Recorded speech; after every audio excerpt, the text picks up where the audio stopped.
The high desert breathes differently at dawn. It inhales frost and exhales gold, pulling mist from the canyon floor like a mother drawing a blanket from her sleeping child. The light comes slowly here, reluctant, as if it too has learned to be cautious in a land where mercy is rationed and memory runs deep as aquifer. Water. Elena's hands move through the dough with the rhythm of ritual. She kneads on a flat stone outside her cabin, her knuckles white with flour, her forearms lean and sun-darkened. The dough folds, resists, yields. Folds again. She does not think while she works. Thinking is a luxury she abandoned 3 years ago, when the silence first moved into her bones and made a home there. The cabin behind her is small, pine-weathered, perched on the edge of a mesa like a prayer left unanswered. Smoke curls from the chimney in a thin grey thread. A garden struggles in the red earth nearby. Squash vines, cornstalks bowing under their own weight, tomatoes that taste like dust and stubbornness. She hums, not loudly, not even consciously. It's a melody her mother once sang in a language she's half forgotten, a tune that surfaces when her hands are busy and her mind is quiet. The notes rise soft and unpolished into the morning air, carried on the same wind that bends the sage and stirs the juniper. The humming is all she has left of her voice. 3 years ago, when the riders came, dust-blind and hollow-eyed with want, they took everything that could be taken. Her husband, her words, the part of her that believed in safety. She does not sing because she is happy. She hums because her body remembers music even when her heart has forgotten the lyrics. And then, hoofbeats, soft at first, distant, like a heartbeat heard through water. Then closer, deliberate, a single horse moving across the wall. Hard pan with the gait of someone who knows this land the way a falcon knows the shape of the sky. Elena's hands, still the dough sags between her fingers, warm and alive. She does not look up. To look is to invite. To acknowledge is to open a door she has nailed shut. So she keeps her eyes on the bread, on the flour, dusting her wrists, on the stone beneath her palms, worn smooth by repetition. The hoofbeats stop. Silence, not the empty kind, the full kind. The kind where the whole world leans in to listen. She lifts her head. He sits astride a paint horse, 20 paces away, motionless as a petroglyph. An Apache rider, lean and weathered, his skin the color of fired clay, his hair bound in red cloth. He wears no war paint, carries no rifle across his back, only a bow slung low. And in his eyes, something Elena hasn't seen in another human being for a long, long time. Recognition. Not of her face, of her song. His gaze is steady, unblinking, the kind of look that doesn't take, it simply observes. He does not dismount, does not speak. He only tilts his head slightly, the way a wolf does when it hears something beneath the snow. Elena's breath catches in her throat. For a moment, neither of them moves. The wind fills the space between them, carrying the scent of sage and horses and something older, cedar smoke perhaps, or the memory of rain. The paint horse flicks an ear. The rider's hand rests loose on the reins, patient as stone. And then he does something she does not expect. He closes his eyes. Not in threat, not in dismissal. In listening, her pulse hammers against her ribs. She thinks of running. She thinks of the rifle inside, propped against the doorframe, cold and heavy and useless because her hands are shaking and she hasn't fired it in 2 years. She thinks of all the ways silence can be broken, all the ways a woman alone becomes a target in a world that measures worth in what can be owned or destroyed. But he does not move. He only listens. And so, without deciding to, without planning it, she hums again, softly at first. A single note, tentative, like the first drop of rain after a drought. Then another. The melody her mother sang while braiding her hair, while stirring beans over a fire, while rocking her to sleep in a house that no longer exists in a time that feels like myth. The rider opens his eyes. There is no hunger in them, no greed, only something that looks impossibly like grief. He speaks. His voice is low, rough-edged, shaped by a language she does not know but somehow understands, in the way one understands the meaning of thunder or the stillness before snow. Shije Yuti. She does not know the words, but she hears the weight of them. My mother used to sing.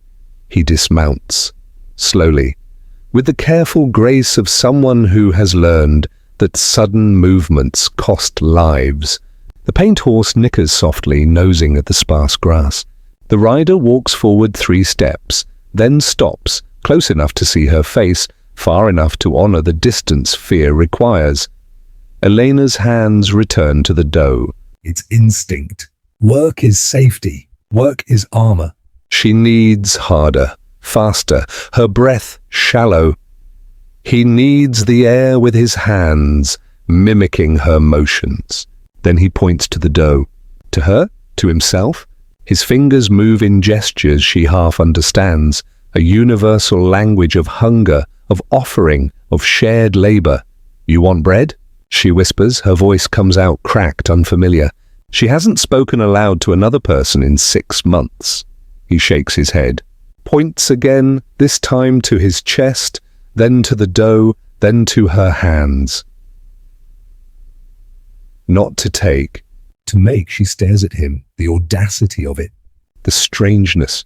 A warrior asking to knead bread with a woman whose people have stolen his land, burned his villages, penned his kin behind wire and promises. And yet here he stands, his hands open, his posture not of demand, but of request.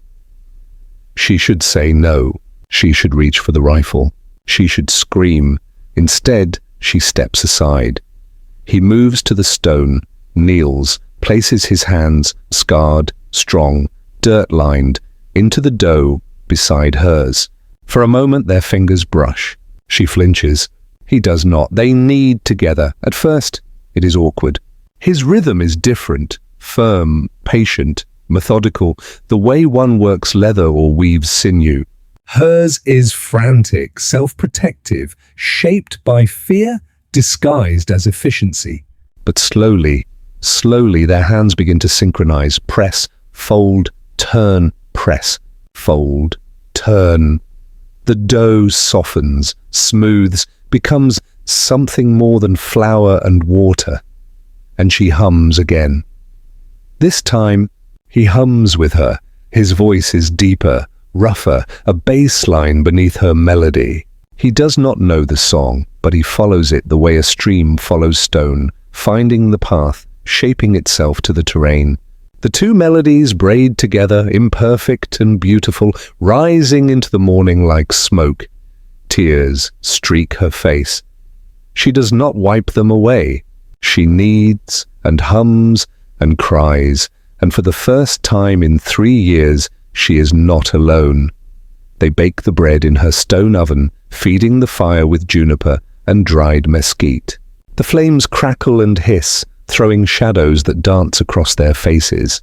He does not ask her story. She does not ask his. Some truths are too heavy for words. When the bread is done, they break it together. The crust is golden, dusted with ash and flour. The inside is soft, still steaming. She tears off a piece and hands it to him. He takes it with both hands, bows his head briefly, a gesture of thanks, and eats in silence. She eats too. It tastes like every bread her mother ever made. Like safety. Like home. They sit outside the cabin as the sun climbs higher, painting the canyon walls in shades of rust and amber. The paint horse grazes nearby, content. A raven circles overhead, cawing once, twice, then disappearing into the blue. He speaks again. This time, she listens not to the words, but to the cadence.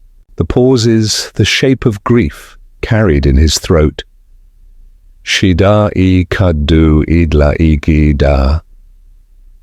My people are no longer here. She understands. Mine either, she whispers. He looks at her, nods once. The silence between them is no longer empty. It is full of everything that cannot be said. Loss and survival, rage and exhaustion, the terrible weight of continuing when everything you loved has been erased. He stands, walks to his horse.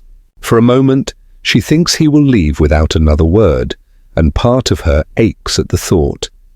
But he returns. In his hand, he holds a small bundle wrapped in soft leather. He places it on the stone beside her, then steps back. She unwraps it carefully. Inside, seeds, corn, squash, beans. The kind that grow in harsh soil, the kind that remember. He points to the seeds, to her garden, to the earth, Ina, life.